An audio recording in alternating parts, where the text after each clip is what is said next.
Her vaxtınız xeyirli olsun değerli həmvətənlərimiz. Xoş gördük hər birinizi. Allah'ın gözəl salamlarıyla sizləri salamlayırıq. Tariximizin ən şərəfli səhifələrindən birinə müsafir olacağıq. Tam 1918-ci il. Birinci Dünya Müharibəsi qutarmış, dünya böyükləri dünyanı parçalayıb yeni xəritələr icad etdiyi bir dövrdə Azərbaycan xalqı yeni bir imza atır. Təbii ki, Çar dünyasında bir devrim yaranır və böyük bir fürsət ortaya çıxmışdı.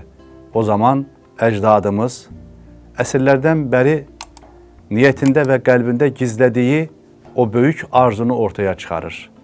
Əlbəttə ki, bu arzunun meydana çıxarılması sıradan olmadı. O gündə şəhidlərimizin, o gündə qazilərimizin, o gündə fədakar ruhlu insanlarımızın hesabına bir cumhuriyyət quruldu. Şərqin gözü, göz bəbəyi. İlk demokratik cumhuriyyət 1918-ci ildə dünyaya bəyan edərək özünün varlığını, kimliyini ortaya qoydu. Çox böyük təəssüflərlə qeyd edirik ki, bu qurulan dövlət öz ayağı üzərində yeriməyə çalışarkən onu daxildən, içərdən böyük qarğaşalar və müdaxilələr nəticəsində çöküzdürməyə çalışan xarici güclərin də şahidi oluruq. Əlbəttə ki, qısa zaman içərisində çox böyük fədakarlıq addımlarını atan Cumhuriyyət dövrünün insanları qurduqları dövləti hər cür kənar, həm daxili, həm xarici düşmənlərdən, müdaxilələrdən qorumaq üçün ordu quruculuğunu da önəmli saymış və 1918-ci il 26 iyunda Azərbaycanda təbii ki, milli ordunun qurulmasına stat vermişdilər. Sadəcə 23 ay ayaq üstə qalıb yaşaya bildi. O gündə 1813 və 1828-ci ildən xalqımızın başına bəla olan erməni hay sürüsünü ölkəmizin bölgələrinə gətirən kənar güclər yenə də 18-ci ildən sonra bu maşalardan çox istifadə etdilər. Bolşevik daşnak birlikləri əlbəttə ki, Azərbaycanın fərqli bölgələrində qətliamlara başladılar. O gün Tiflisdə qurulan, əslində elan edilən dövlətin rəhbərləri özlərini Gəncəmizə, o böyük nizami ruhuna yaxın bir yerdə dövlətimizin elanını, daha sonra isə təbii ki, Nuru Paşanın ölkəmizə gəlməsi ilə yeni bir addım atıldı. Azərbaycanın minlərlə yiğitləri bu ordu sıralarına daxil olaraq Gəncədən Kürdəmirə, Şamaxıya, Qubaya qədər erməni daşnaqlarının təcavüzkarlarına qarşı bütün cəbhə boyu ciddi mübarizəyə başlayıb hər yerdə düşməni məğlub etdi və geri çəkilməyə məcbur etdilər. Əziz insanlarımız, bu arzu, bu istək təbii ki, xalqımızın bağrında qaldı. Tam 71 ildən sonra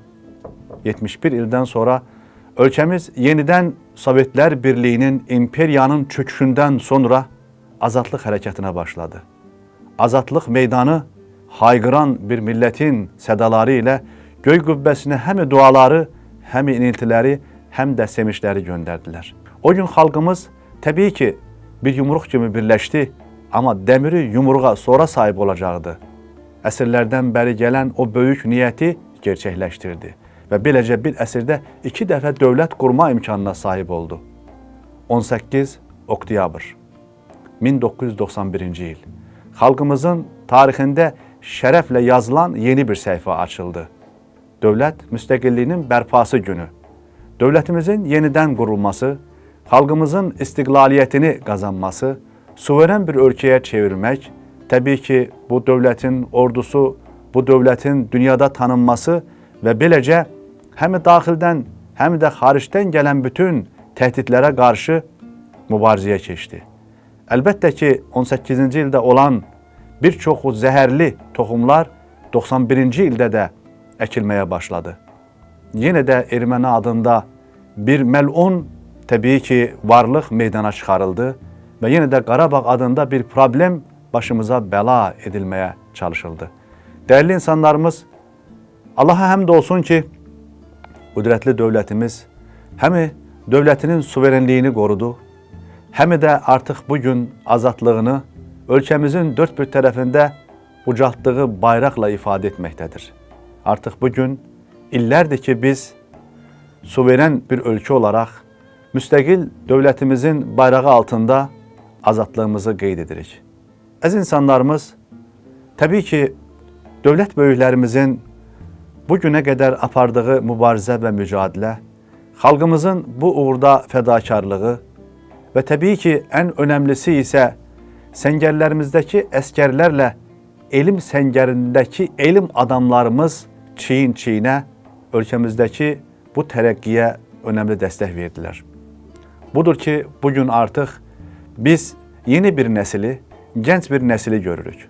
Bu nəsil böyük bir lütfün içərisindədir. Əlbəttə ki, texnologiyanın içərisində olmaq, sürətli bir dünyanın insanı olmaq, əlbəttə ki, həm keçmişə, həm də gələcəyə fərqli bir baxışın sahibi olmaq deməkdir.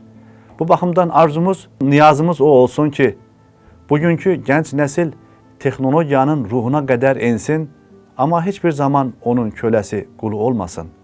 Arzumuz budur ki, yeni nəsil Avropanın təbii ki, tərəqqisini həzm etsin, amma onun dəyərlərini dəyərlərimizə qarışdırmasın.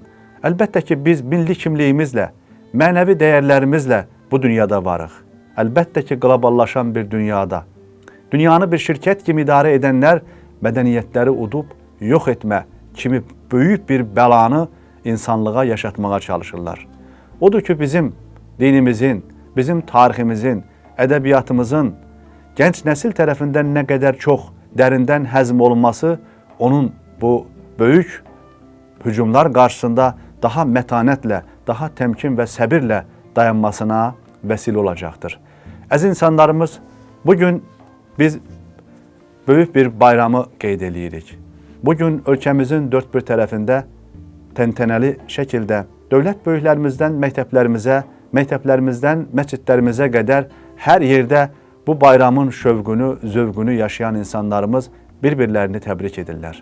Biz də başda bütün şəhid ailələrimiz olmaqla, qazilərimiz olmaqla əziz və uca millətimizi milli müstəqilliyimizin bərpa günü münasibəti ilə təbrik edirik. Bu uğurda, bu istiqamətdə şəhid olmuş, şəhadət şərbətini, iksirini içən bütün şəhidlərimizi rəhmətlə anırıq. Uca Yaradan onların məqamını daha da aliləşdirsin. Təbii ki, bu ölkənin fədakar oğulları, bizim qazilərimiz var. Onların bir çoxu yara alıb, Rəbbimizin Şafi ismi xatirinə onlara şəfa verməsini diləyirik. Əziz insanlarımız, gəlin Quran-ı Kərimin bir ayəsini dinləyək. Uca Yaradan kitabında söylüyor ki, İnna Allaha la yugayyiru ma bi qawmin hatta yugayyiru ma bi anfusihim. Allah Teala bir xalqı, bir milləti, bir qövmü özlərini islah edib dəyişməyincə onları dəyişməz.